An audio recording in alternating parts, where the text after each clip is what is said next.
আমরা কথা বলছি এডুকেশন নিয়ে বা পড়াশোনা নিয়ে বা জ্ঞান অর্জন নিয়ে অথবা জ্ঞান অর্জন করার সময় কখন কতটুকু করা উচিত, কোথায় গিয়ে একটা পর্যায়ে থামতে হয়। আমার বয়স এখন 50 সুই, হয়তো 1 বছর কম হতে পারে, আবার 50 হতে পারে। আমি সত্যি কথা বলতে কি 50-এ এসে আমার উপলব্ধি হয়েছে ট্রেডিশনাল যে পড়াশোনা এটার খুব বেশি এখন আর দরকার নেই। তাহলে ট্রেডিশনাল পড়াশোনা কি? যেমন আমি ICMA বিতে অ্যাডমিটেড বা ভর্তি আছি, আমার মাঝামাঝি এসে এটা শেষ হচ্ছে না, কিংবা LLB করেছি, একাধিকবার বার কাউন্সিলের পরীক্ষা দিয়েছি, পাশ করতে পারিনি, কিংবা ভ্যাট কনসালটেন্ট পরীক্ষা 2-1বার দিয়েছি, এখনও শেষ করতে পারিনি। এই জাতীয় যেসব সার্টিফিকেট অর্জনের জন্য যেসব পরীক্ষা, আমার মনে হয় এগুলো এখন বন্ধ করা উচিত। কেন বলছি? জীবনের 50টা বছর যদি আপনি পড়াশোনার পরে কাটিয়ে দেন, জীবনটার লেন্থটা আসলে কতটুকু? এই লেখাপড়া আমাদের ক্যারিয়ার ডেভেলপমেন্টে কতটুকু কাজে লেগেছে, টাকায় করতে কতটুকু লেগেছে, কিংবা এই লেখাপড়া করতে গিয়ে আমরা কতটুকু পিছিয়ে গেছি যারা লেখাপড়া করে, কিংবা SSC পাস করেছে, পড়া বন্ধ করে দিয়েছে, ইন্টার পাস করেছে, পড়া বন্ধ করে দিয়েছে, গ্র্যাজুয়েশন করছে, পড়া বন্ধ করে দিয়েছে, কিংবা মাস্টার্স পাস করেছে, পড়াশোনা বন্ধ করে দিয়েছে, কিংবা BCS ক্যাডার হয়েছে, পড়াশোনা বন্ধ করে দিয়েছে। তাহলে দেখা যাচ্ছে 30 থেকে 35-এর ভিতর অধিকাংশ লোকজন তাদের পড়াশোনা বন্ধ করে দিয়েছে। আমরা যারা একত্রে পড়াশোনা করছি, এখান থেকে মাস্টার্স পর্যন্ত যারা কমপ্লিট করেছি, তারা সাধারণত আমরা যদি 1000-এ এটার অনুপাত করি হয়তো পাবো না, আমরা যদি লক্ষ্যে অনুপাত করি তাহলে এই রেশিওটা হবে খুবই নগণ্য, হয়তো 1.00, এমন নয়, বরং 0 পয়েন্ট দিয়ে শুরু হবে। তাহলে 50 পেরোনোর পর পড়াশোনার উপযোগিতা আসলে কোথায়? আমি এখানে একটু সংযোজন করতে চাচ্ছি বাংলাদেশের মৃত্যু হার নিয়ে। আপনারা হয়তো জেনে থাকবেন আমাদের দেশে গড় আয়ু সাধারণত 60 ঠিক পরপর, হয়তো 65-67 এরকমের গড় আয়ু। মানুষের বেশ কিছু ইন্ডিকেটর বা নির্দেশিকার কারণে মৃত্যু হার কমে। তার মধ্যে স্বাস্থ্যসম্মত জীবনযাপন করা,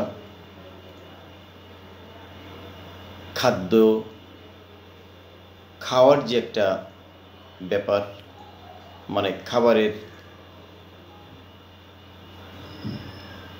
সহজলভ্যতা, পুষ্টি, তারপরে মেডিকেল সাপোর্ট বা চিকিৎসা, সব কিছু মিলে একটা রাষ্ট্রের যারা বসবাস করেন, ঝড় বৃষ্টি, প্রাকৃতিক দুর্যোগ, এই সব কিছু মিলে একটা রাষ্ট্রে যারা বসবাস করেন সেই মানুষগুলোকে একটা অনুপাত করা হয় যে তারা সাধারণত কেমন বসবাস করেন? স্বাভাবিকভাবে আমাদের সাবকন্টিনেন্ট ভারত, বাংলাদেশ, পাকিস্তান, শ্রীলঙ্কা এই রিজিয়নালের মানুষগুলো বিভিন্ন কারণে তাদের গড় আয়ু কম। আপনি দেখবেন শিশু মৃত্যু, কিশোর বয়সে মৃত্যু, যুবক বয়সে মৃত্যু, বৃদ্ধ হওয়ার আগে মৃত্যু কিংবা বৃদ্ধকালীন মৃত্যু সব মিলে আমাদের দেশের মানুষগুলো সাধারণত অ্যাভারেজে কে কখন মারা যাবে এটা বলা মুশকিল। যেহেতু মৃত্যুর কোনো নিশ্চয়তা নেই, তবে তুলনামূলকভাবে অনুন্নত দেশগুলোতে সাধারণত মৃত্যুর ঝুঁকি আরও বেশি থাকে। ওইখানে যুদ্ধের একটা ব্যাপার থাকে, যুদ্ধ বিগ্রহে কিন্তু প্রচুর মানুষ মারা যায়। সব কিছু মিলে মানুষের এই যে জীবন একটা ভৌগোলিক সীমানার মধ্যে, এটাকে যখন একটা রেশিও দিয়ে ভাগ করা হয় বা তুলনা করা হয়, তাকেই মূলত মৃত্যু হার হিসেবে প্রকাশ করে। তবে আমাদের দেশে মৃত্যু হার গণনার যে পদ্ধতি স্বচ্ছ নয়, বিধায় আমরা এই মৃত্যুহারকে বা জন্মহারকে ঠিক গ্রহণযোগ্য হিসেবে ধরতে পারি না। কেন পারি না? আমাদের দেশের দুর্নীতি, আমাদের দেশের আদমশুমারি ব্যবস্থা, আমাদের দেশের পদ্ধতি এতটা স্বচ্ছ হয়নি, এতটা জবাবদিহিতা অর্জন করতে পেরেছে যা 100% রিলায়েবল বা বিশ্বাসযোগ্য। এই পর্যায়ে বাংলাদেশ এখনও পরিসংখ্যান ব্যুরো যেতে পারেনি। যাই হোক, আমরা কথা বলছিলাম 50 পেরোনোর পর পড়াশোনা নিয়ে। স্বাভাবিকভাবে মৃত্যুহারের কথা বলছি এই কারণে, যারা সাধারণত একটু লং লাইফ বসবাস করেন, তারা যদি রোগ ব্যাধিতে আক্রান্ত না হন, ডায়াবেটিস, হাই প্রেশার, এরকম কিছু ক্রনিক্যাল ডিজিজ আছে, এইগুলোতে যদি আক্রান্ত না হয়, তাহলে সাধারণত যারা স্বাভাবিকভাবে একটু স্বাস্থ্য সেবা পায়, খাদ্য নিরাপত্তা পায়, ভালো পরিবেশ পায়, তারা একটু দীর্ঘজীবী হন। তো আপনি যদি লেখাপড়া করে থাকেন, স্বাভাবিকভাবে যদি অভাবগ্রস্ত একান্ত না হন, খাবার দাবারের অপুষ্টি না থাকে, বৃদ্ধ বয়সে যদি আপনি একটু সুখ শান্তিতে বসবাস করার সুযোগ পান, আপনার লাইফটা কিন্তু 80, 85 কিংবা 90 কিংবা আমাদের দেশে 100+ মানুষ স্বাভাবিকভাবে বসবাস করছেন অনেকেই। তার মানে জীবনযাত্রার মান বা পারিপার্শ্বিক অন্যান্য ইন্ডিকেটরের সাথে সংযুক্ত অন্যান্য বিষয়ের যে উন্নতি, তার প্রভাব আমাদের দেশের মানুষের জীবনের যে লংজিবিলিটি বা দীর্ঘদিন বেঁচে থাকার উপর একটা প্রভাব ইতিমধ্যে পড়েছে।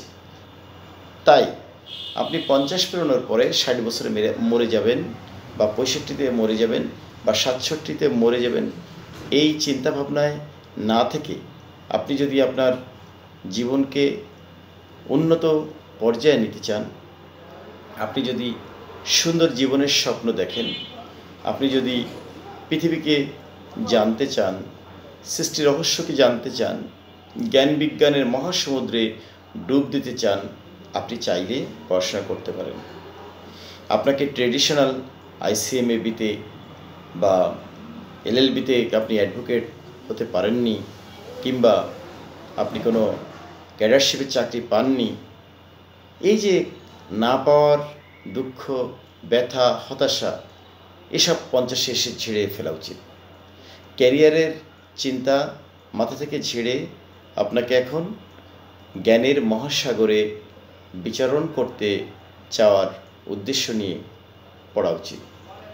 পড়াশোনা করলে একটা সুবিধা হচ্ছে, আপনি অন্য যে কোনো 8-10টা মানুষ থেকে একটু ভিন্ন হবেন, এটাই স্বাভাবিক। আপনার জ্ঞানের স্তর যত বাড়বে, আপনি একটা পর্যায়ে বুঝতে পারবেন এই পৃথিবীতে আমরা খালি হাতে এসেছি, খালি হাতে যাব। এই পৃথিবীতে মারামারি, ঝগড়াঝাঁটি, কাটাকাটি, এগুলো আসলে একটা তুচ্ছ ব্যাপার। মানুষ আসলে বোগাসবু ছাড়া আর কিছু নেই। মানুষ দেখেন, গতকালকে আপনি যাকে দেখছেন, আগামীকাল তাকে হয়তো দেখবেন না। 50 বছরের, 60 বছরের একটা চমৎকার মানুষ আপনার সামনে ঘুরে ফিরে বেরিয়েছে, দেখবেন হঠাৎ করে মানুষটা নাই। তাহলে কোথায় গেল? এই পৃথিবী থেকে তারা চলে গেল। তাদের রেখে যাওয়ার সম্পদ, তাদের ধন সম্পদ, তাদের পারিপার্শ্বিক পরিবেশ, তাদের পোশাক আশাক, তাদের চিন্তাভাবনা, এ কোথায় গেল? এটা কিন্তু একটা ভাববার বিষয়। আপনি যত ভাববেন তত আপনার জ্ঞানের পরিধি বাড়বে, আপনার নতুনত্ব জানতে আগ্রহী হবেন। আপনি একটা পর্যায়ে বুঝতে পারবেন আপনি এই পৃথিবীতে যে জ্ঞান অর্জন করেছেন তা অত্যন্ত নগণ্য। পৃথিবীতে জ্ঞানের যে বিস্তার, জ্ঞানের যে শাখা প্রশাখা, এটা এত বিস্তৃত যে আপনি আসলে এখানে কিছুই শিখতে পারেননি। কেন বলছি এই কথা? আপনি যদি বাংলা ভাষায় দক্ষ হন তাহলে আপনি ইংরেজি ভাষা শিখতে পারেননি। আপনি যদি ইংরেজি ভাষা শিখতে পারেন তাহলে বাংলা ভাষা শিখতে পারেননি। তাহলে আরবি থাকলো, উর্দু থাকলো, হিন্দি থাকলো, ফরাসি থাকলো, জার্মানি থাকলো, হাজারো পৃথিবীতে ভাষা। আপনি যদি অ্যাকাউন্টিং পড়ে থাকেন তাহলে আপনি ম্যাথমেটিক্স পড়তে পারেননি। আপনি যদি বায়োলজিতে অনার্স মাস্টার্স করেন তাহলে ফিজিক্স পড়তে পারেননি, কেমিস্ট্রি পড়তে পারেননি। আপনি যদি ফলিত বিদ্যা পড়ে থাকেন তাহলে তড়িৎ বিদ্যা পড়তে পারেননি। আপনি যদি যুক্তিবিদ্যা পড়ে থাকেন তাহলে রাষ্ট্রবিজ্ঞান পড়েননি। আপনি যদি সমাজবিজ্ঞান পড়ে থাকেন আপনি দর্শন পড়েননি। এই রকমের পৃথিবীতে জ্ঞানের যে স্তর, কোটি কোটি শাখা প্রশাখা, সেখানে আপনি একজন গ্র্যাজুয়েশন করা মানুষ, আপনি একজন মাস্টার্স কমপ্লিট করা মানুষ, কিংবা আপনি একজন পিএইচডিধারী মানুষ, আপনি আসলে চিন্তা করে দেখেন জ্ঞানের সমুদ্রে আপনি আসলে কতটুকু জেনেছেন। তাহলে 50 পেরোনোর পর আমাদের যে জ্ঞান অর্জনের স্পৃহা থাকা উচিত, জ্ঞান অর্জনের টার্গেটে, মনের আনন্দে। মনে যদি আপনি আনন্দ না পান তাহলে আপনার পড়ার টেবিল থেকে উঠে যাওয়া উচিত। আর আপনার এই বয়সে এসে আপনার 12 ঘন্টা 13 ঘন্টা পড়তে হবে এমন কোনো কথা নেই। আপনি আপনার শরীর স্বাস্থ্যের দিকে ঠিক খেয়াল রাখবেন। আপনি যে ব্যবসা বাণিজ্য করেন, আয় রোজগার করেন, সেটা মনোযোগ দিয়ে করবেন। পড়াশোনার জন্য সময় নষ্ট না করে ব্যবসা বাণিজ্য ঠিকমতো করবেন। অবসর পেলেন একটু বই নিয়ে পড়াশোনা করলেন। পড়াশোনা কিন্তু শুধু বইপত্রে থাকে এমন না, আপনি মানুষকে বিভিন্নভাবে পড়তে পারেন। প্রত্যেকটা মানুষের জীবন এক একটা বই, প্রত্যেকটা পরিবেশ এক একটা বই, প্রত্যেকটা ভ্রমণ আপনার জন্য একটা বই হতে পারে। আপনি কিভাবে পড়বেন এটা আপনার নিজের চয়েস। তবে বই নিঃসন্দেহে একটা মাধ্যম যেটায় হাজারো মানুষের, কোটি মানুষের অভিজ্ঞতা, তাদের চিন্তা চেতনা, দর্শন এখানে লিপিবদ্ধ থাকে। তাই বই পড়ার আসলে বিকল্প নেই। আমি সর্বশেষ যে কথা বলতে চাই তা হচ্ছে ধর্ম। স্বাভাবিকভাবে যারা ট্রেডিশনাল পড়াশোনায় মনোযোগ দিয়ে গভীর অধ্যয়ন করেন তারা অনেক সময় ধর্মকর্মে পিছিয়ে যান, এমনকি নামাজ রোজাও সময় মতো করেন না। তারা পড়ার ভিতরে মগ্ন থেকে নামাজ, রোজা, হজ, তারপরে কি বলে, এই যে বহুমুখী ইসলামিক কালচার, বহুমুখী ফরজ, যেগুলো সময়ের অভাবে, অর্থাৎ পড়াশোনার অজুহাতে নামাজ না পড়া, রোজা না থাকা, এগুলো করতে পারেননি। এখন উচিত 50 পেরোনোয় পড়ায় এগুলোকে অজুহাত হিসেবে না দেখিয়ে আগে নামাজ পড়া, রোজা থাকা, ভালো কাজ যেটা করতে চাচ্ছেন কোনো অজুহাতে সেটাকে না করে বরং এগুলোকে ঠিক রেখে পড়াশোনায় যদি সম্ভব হয় করা। আমার মনে হয় আমার আলোচনা আপনাদের একদম খারাপ লাগেনি। যারা মনের আনন্দে পড়তে চান তাদের এখন পড়া উচিত। আর যারা মনে করেন যে না এখন আর আসলে ধৈর্য হয় না, তাহলে আমার মনে হয় ট্রেডিশনাল পড়াশোনা এখনই বন্ধ করা উচিত। ধন্যবাদ আপনাদের।